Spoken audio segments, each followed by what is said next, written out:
Good morning, y'all, and welcome back. By the way, check out those awesome new tires. So anyway, today is more about taking care of what's wrong with this truck. And today, we're gonna take care of that guy right there. Well, we made it here. We're at the Ford dealership. Let's go in and see what's going on with this truck. All right, we dropped the truck off. They're gonna need it for the whole day. They're gonna check out the check engine light. It's a code 2209, something to do with the NOx system. They also found 2 recalls they're gonna take care of. And while we have it here, we're gonna have them put it up on the alignment rack and make sure that we are good to go, because we had some unusual wear on the truck and we wanna make sure it's in spec. And now for the biggest part of the day.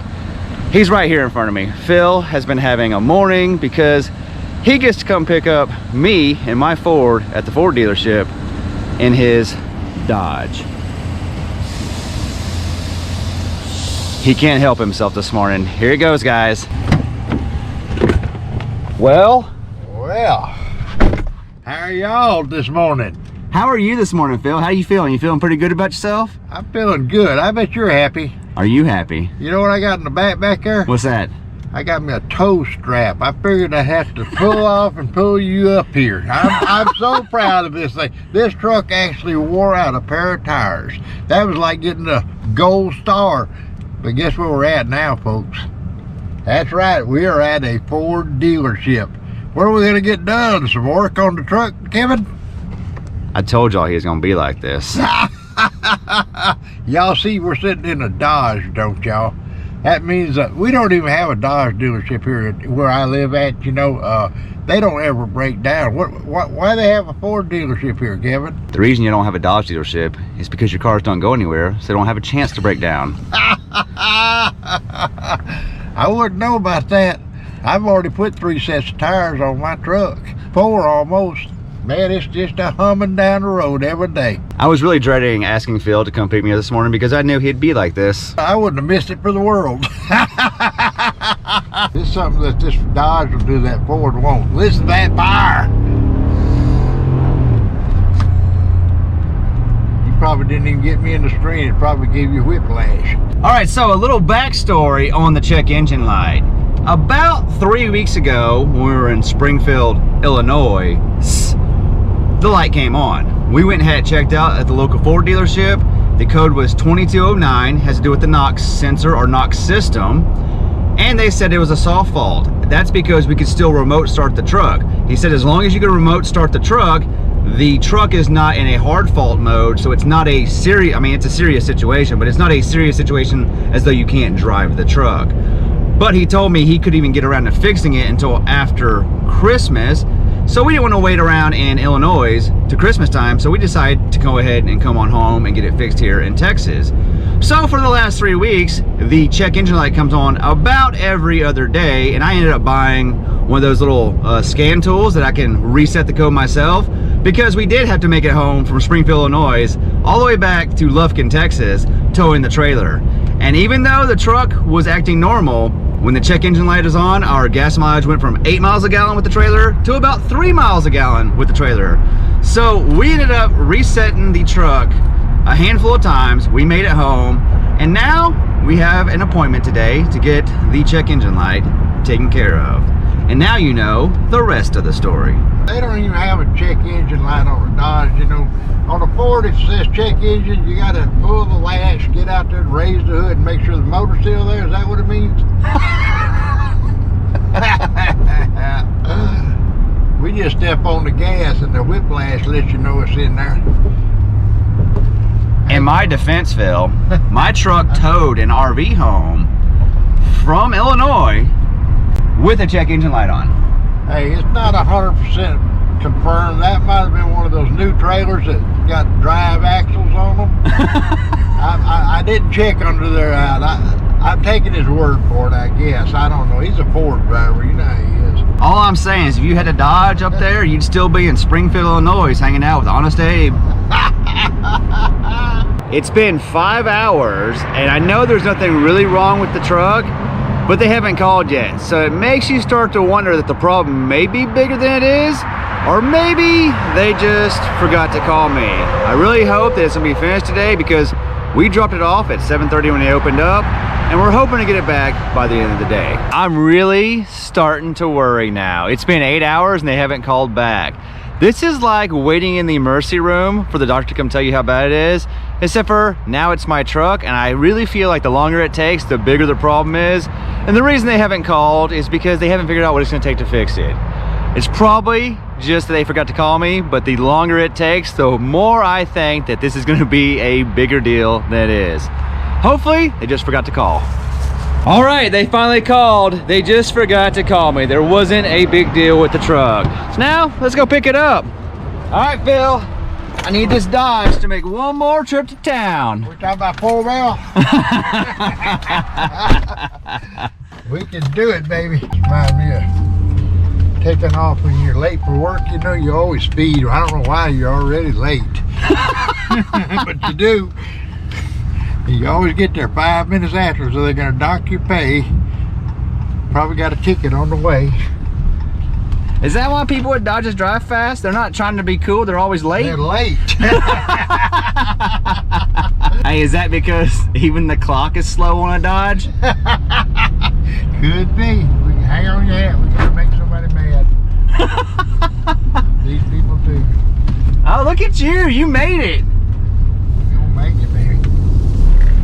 You gone. Whoa, whoa, you gonna get street racing? I see tomorrow right there. We're like in a time machine. We're going so fast we can see tomorrow. Oop, there might be a cop. It's okay, he knows you drive a Dodge, so does he. He knows he can't catch you. Y'all both be broke down waiting for the same That's trucker. what I said. It'd be a good race, but as soon as one breaks down. Thanks for the ride.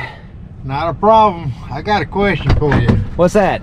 You reckon I ought to wait till you get in your truck and leave and follow you home in case you break down again? Oh my gosh. I see, I told y'all, he was gonna enjoy this day way too much. No, Phil, I don't need you to babysit me getting home. I drove all the way here from Illinois with the check engine light. I can make it back to your house. Well, I got my phone with me. If you break down and I'm not inside, just give me a call. I'll come back and get you. We got the strap in the back. We'll pull you in. And just like that, we have our truck back. We made it back from the dealership. Let's see what the damage was. Today's problem cost us $505.97. They ended up replacing the NOx module for the check engine light, and that was not covered under warranty. I actually did ask what is covered under warranty, and I found out that on the diesels, the motor itself is 100,000, but the powertrain and everything else is only 60,000. According to my mileage right now, I have 7,000 more miles left of my warranty, but we'll get to that in a minute. Let's talk about what else the dealership did for us, because they took care of 2 recalls and they did an alignment for me. Did you guys know there's a recall out for the windshield wipers? Apparently the windshield wipers can fall off while you're driving. If you've watched this whole year, we went to Maine and back, you know our windshield wipers are good because they were running non-stop for 3 to 4 months of this trip this year. So good thing ours didn't decide to just fall off when we needed them the most. Our second recall is the powertrain control module PCM transmission reprogram. So apparently there's a recall where they reprogram the PCM for your transmission. We got that done as well. It's a good thing that we didn't need that to get home because this truck pretty much tows the RV non-stop. You know, it's really funny. I didn't know I had any recalls on the truck because when I took it to the dealership in Springfield, they looked the VIN number up and told me what the problem likely is going to be, and they didn't say a word about recalls. But that was the first thing that the Ford dealership here in Lufkin did, is before we even talked about that check engine light, she was like, you have 2 recalls we'd like to take care of. So good job, Lufkin Ford, for taking care of the recalls I didn't know I had. And the last thing they did for us is they put it up on the alignment rack and they verified the alignment on this truck because of the tire wear I had, and several of you guys pointed out there was something wrong with the front of my truck. I went ahead and had Ford look at it. You know what they told me? They didn't have to adjust anything, that the whole front end, all the joints and everything are within spec, they're all nice and tight, and the alignment is as it was from the factory. So if you have a Super Duty and you tow a lot and you don't rotate your tires or you don't rotate them correctly, you're gonna have excessive wear on the front of your truck. That's just the way it's gonna be. We took care of the tires on the truck, we took care of the check engine light, we got some recalls done, and we got our alignment check. So that's just about everything I had on the list for this truck that needs to be looked at. Our shocks are still good, our brakes are still good. Heck, we should just have normal maintenance for the next several thousand miles. Our next big scheduled maintenance is about 35,000 miles from now, and that's when brakes should be getting close to being due. And then at 55,000 miles from now, we have the big fluids again. So we'll have to do the transmission, the radiator, the transfer case, the differentials, you know, all the fluids. It'll be time for them to be changed out again. But this truck right here has been pretty good to us. This is actually the first problem we've had that wasn't a consumable item or a wear out item that needs to be replaced. You know, like tires, brakes, shocks, those kind of things. So we made it 93,000 miles and we had one problem that cost us money. The rest were all consumable parts that you expect to wear out. But that got me thinking. They told me today I only have 7,000 miles left on my warranty. And I know that the warranty is not going to cover a whole lot, but it got me thinking about some other things that people are experiencing with these trucks. More specifically, everyone's experiencing that has a CP4 fuel pump. I know not everybody has this problem, but almost everybody that does have the problem, it starts happening around 100,000 miles. Which means we have 7,000 more miles before we get into the danger zone of when it's likely to occur. So, do any of you guys out there have any suggestions on what we should do about this? I've been researching these disaster prevention kits. I know it's not gonna stop the problem, but $400 up front to save myself 12 to 15 on the back end seems like pretty good insurance, even if nothing ever goes wrong with the CP4. But if it does go wrong, I would really enjoy having something that may prevent the entire system from being destroyed. Do any of you guys have any suggestions or experiences with a disaster prevention kit? And what are your thoughts on the DPF stuff? Because I know a lot of guys at around 100K, they start to have problems with the emissions and the DEF systems. And I know the easy answer is just delete it. Well, it is easy to delete it, but if you delete a vehicle, it comes very hard, especially now in Texas because they're starting to crack down on the deleted vehicles to get rid of the truck when it comes time to resell it or trade it in. So for you guys out there that have gone full delete, what is your thoughts on once you're deleted on if you need to get rid of the truck? Do you put it back? Do you just take the hit at the dealership when you trade it in? Do you sell it privately to an individual? Because I do know, I'm on borrowed time. This DPF filter and all the DEF stuff, at some point it's gonna start acting up and you have a choice. Replace it with stock stuff, or for the same price, delete it and make the truck, well, who are we kidding? The truck's gonna be a beast if you delete it. I just worry about the long-term impacts of doing such a thing to the truck. Also, I'm not a real big fan of the way they sound when they're deleted. I would love to have a deleted truck that doesn't sound deleted, because I do like to drive the truck and hear myself talk. All the deleted trucks I've ever been in, as soon as they start, yes, it sounds awesome, but I don't really want to listen to that all day when I'm driving, especially when I'm towing, because when you tow right now, not deleted, you know the trailer's back there. I can only imagine how much louder the motor will be when it's deleted and you're towing. That does it for the F350. We are done doing all the major stuff. Well, actually, I need to clean it up. It needs a thorough cleaning. Like, we need to purge the truck, pull the seat covers off, do a thorough cleaning of the inside.